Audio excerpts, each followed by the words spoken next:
What's going on, guys? Aarava here, bringing you some F1 2015 game news. Now, I know I'm a bit late to the party, but that's because I've been back home trying to revise, getting away from my PC and my setup and everything like that, so that's why I've been a bit late. I've only just come back to my flat to record this video, but we've got some new news, and hopefully maybe some of you guys are interested in just my opinions on it and my take on it, but you've probably maybe heard this news already if you follow people on Twitter and other YouTubers. But some F1 2015 news. So, obviously, we've said already on the announcement it's coming to PS4 and Xbox One and the PC. It's been confirmed now that on the PS4 it will be running at 1080p and on the Xbox 900p. Now, this is pretty standard stuff for the next generation, or should I say current generation, that generally the PS4 can hit the 1080p mark and the Xbox just lags behind a little bit on the 900p side. If you're wondering why, there's a whole kind of host of things on the Xbox that are a bit extra. You know, the fact that the Xbox kind of, it's always on in the background. Even when you turn it off, you can turn it back on and it turns on within seconds, whereas the PS4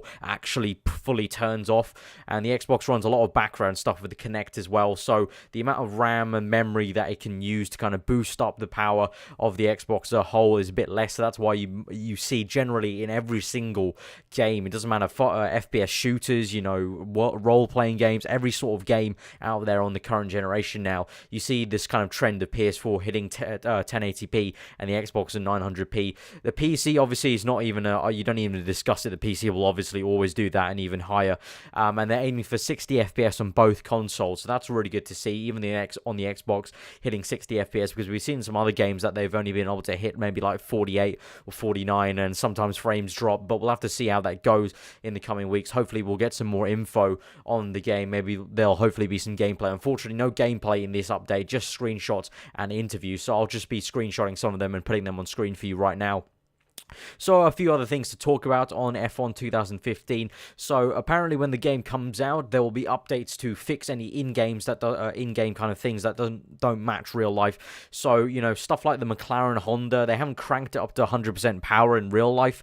So Codemasters have confirmed in these preview press kind of releases that, you know, there will be consistent updates onto the game to kind of update things in real life. Once the Mclaren is up to full power, they'll update the performance, and kind of you'll see the Mclaren kind of gains performance on wherever it is in the grid. Also, there won't be any Manor team, like the Marussia Manor team as we know in 2015 is not in the game. Obviously, the game comes with a full 2014 grid, so that will include Caterham and the before Marussia, and there's still speculation on whether they'll include Jules Bianchi or not. Out of respect, they're talking to the family at the moment, so we'll know about that later on. But in terms of the 2015 grid, apparently that it will not be shipping with Manor at the launch, and apparently it's also got to do with maybe FOM not wanting Manor in the game because they've been so poor on the start of the season, in the real life season, so they didn't want actually Manor in the game at all. But they're kind of talking through it, I guess, and we'll see if Manor will be in the game, and eventually if they do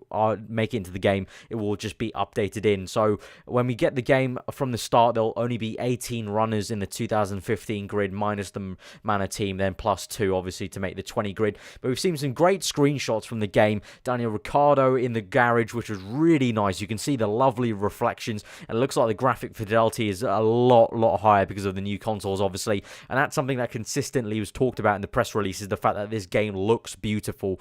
But obviously, you know, visual fidelity is not everything. We need to know about the handling and everything like that, and there have been plenty of mentions about the handling as well, and apparently they've really done a big overhaul. As we said in an announcement video that I actually made as well, you know, we've said these points already. The force feedback has been overhauled. It's a lot better, and finally now the press can confirm. But obviously we have to take it with a pinch of salt. These guys are probably racing on either pads or they are racing on wheels, but they're probably not very good. They're not probably very experienced on how it felt from 2014 to now, so we have to take it with a pinch of salt. But you know, it's looking good. It's looking good. The handling apparently has been completely overhauled. And also, obviously, the engine is being confirmed to be overhauled. The engine that kind of drives the game is the new Ego 4.0 engine instead of the 3.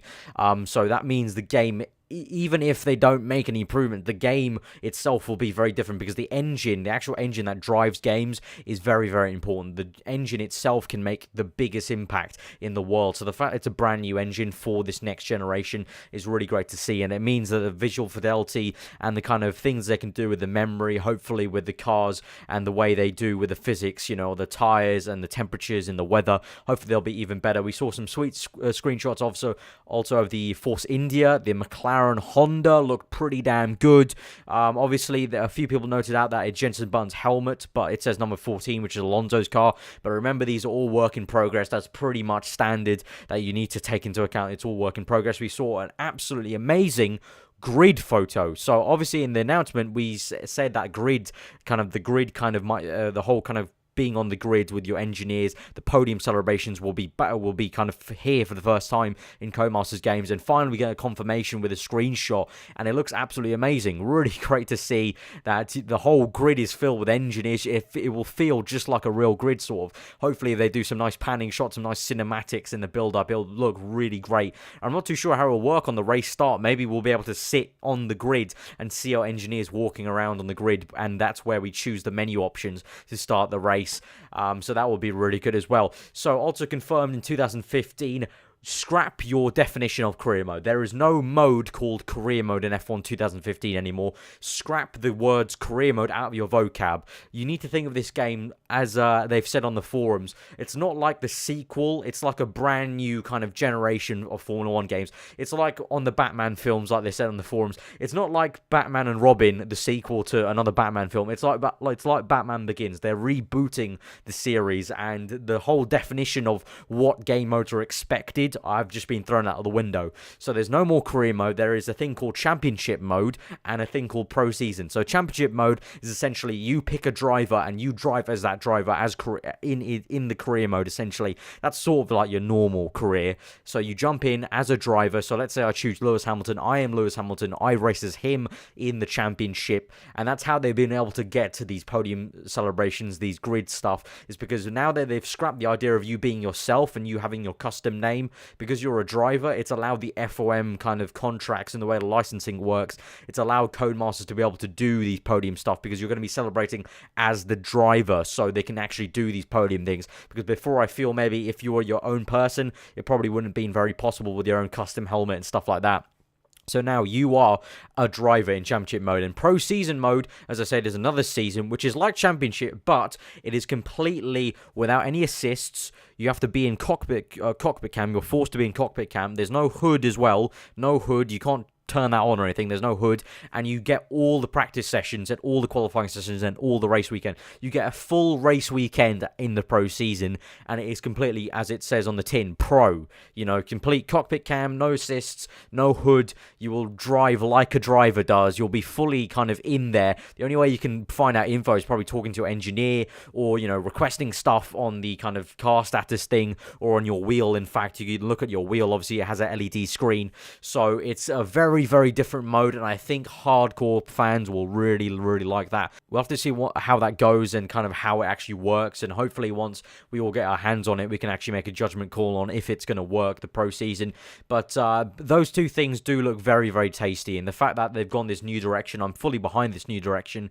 A lot of people I've been seeing complaining on Twitter about, oh, I want to be my own person, but you need to chuck your old definitions of what you expect from an F1 game out the window. It's a completely new reboot of what an F1 game is, and I really like this new direction because it means we can get podium stuff, it means we can get grid stuff, it means hopefully we can maybe get formation laps. They haven't talked about it yet, so we don't know if formation laps are going to be a thing still, but at least we're getting grids and podiums will be really great. And just a general brush over of the other articles, some saying the drama is back to Formula 1. They have the media got to play Singapore in the wet, so they were able to race against AI and do lap times on the wet, and they said just the drama of Formula 1 is really brought to this game now because it's a lot more, you know, you can feel the car on the road, you can feel the kind of forces with the force feedback on the wheel and stuff like that. They've apparently also neutralized the whole pad versus wheel, so thankfully, hopefully, you know, if it is completely neutralized as they say, that means, you know, stuff like when we race AOR in F1 league racing, we can have pad users and wheel users in the same tier of league and won't have to make a separate thing. So it's all looking very good, and I'm just showing you screenshots. And also the cover art was revealed. The cover art is now Lewis Hamilton, Vettel, Alonso, Ricciardo, and Massa at the top, F1 2015 in the middle, and then the three cars at the bottom. A lot more emphasis on the drivers, I guess, with this new kind of theme of you're driving as the driver in career mode, or shall I say championship mode. I've got to stop saying that now for F1 2015 because there is no more career mode, as you would say. It's just championship mode and pro season mode. So they've gone for this new kind of, I think this is sort of a mantra for them. You're the driver, be the heroes of Formula One, like people have been saying in the media about real life F1, that these drivers need to be heralded as like kind of heroes that people look up to.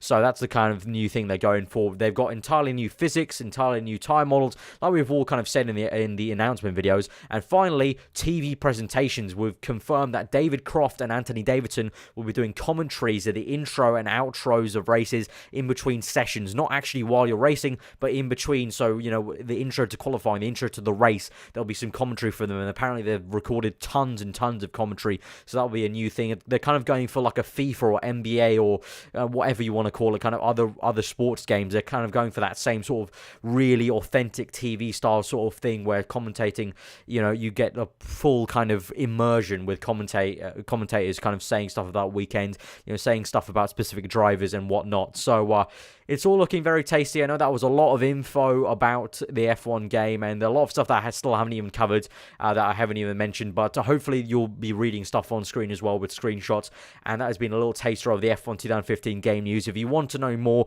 then I'm gonna link a few articles in the description. You can go check out the description for those articles. You can read them for yourselves. But I hope you guys enjoyed that video, enjoyed my opinions on it. I'm really looking forward to this. Mega awesome, and it's a perfect timing as well. If you guys didn't know, I finished my exams at the end of May, and this game comes out 12th of June. So that is absolutely amazing. Like 2 weeks after I finish my exams, this game is coming out. So I cannot wait to completely go hammer time on this game for you guys and make content for you guys. So I'm really looking forward to it. If you enjoyed this video, then do leave a like, comment below what you thought, subscribe when you're around here for weekly F1 content. I've been around for, obviously, as I've said many times, you're probably getting tired of hearing it. Obviously, I'm revising for my exams coming up in a week's time. So this is a sort of a bonus video that I've just managed to squeeze in, but I hope you guys can understand that, and videos may be a bit scattered around. But do follow me on Twitter at _aarava. That's when you'll really know real time when a video might be coming out on that day. But yeah, I've been aarava. Hope you enjoy the rest of the day.